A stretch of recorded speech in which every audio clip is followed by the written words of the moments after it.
नमस्कार मु अश्विनीकांत साहू वर्तमान अनुगुल जिलार साइबर थाना रे कांस्टेबल भाबे काम करूअछि। वर्तमान आपण कोनोसी ओटीपी न देई किंबा आपणकर कोनोसी क्रेडेंशियल न देई मध्य आपणकर अकाउंट खाली हे जाउछि।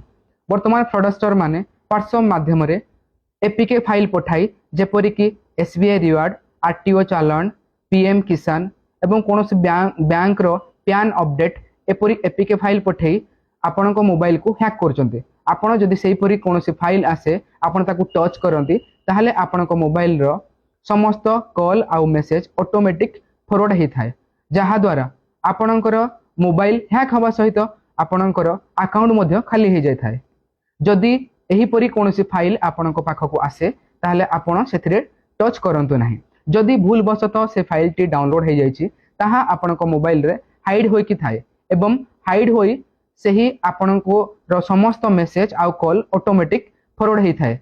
तेणु आपण एपरि जदि हुए संगे संगे आपण प्ले स्टोर को जानतु। प्ले स्टोर रे आपण eScan CERT bot removal app एवं एम कवच 2 ऐप को डाउनलोड करंतु। डाउनलोड कला परे आपण मोबाइल को स्कैन करी आपणकर हाइड थिबा एपीके फाइल को डिलीट करंतु एवं आपणकर निजो मोबाइल रे #21*10# #002# एवं #21# डायल करी आपणकर कॉल मेसेज फॉरवर्डिंग को स्टॉप करंतु एवं आपणको एवं आपण मोबाइल को साइबर फ्रॉड रु सुरक्षित रखंतु। जदि आपणकर केबे साइबर फ्रॉड हुए आपण साइबर हेल्पलाइन नंबर 1930 को कॉल करंतु एवं निजको साइबर फ्रॉड रु बचांतु। जय हिंद।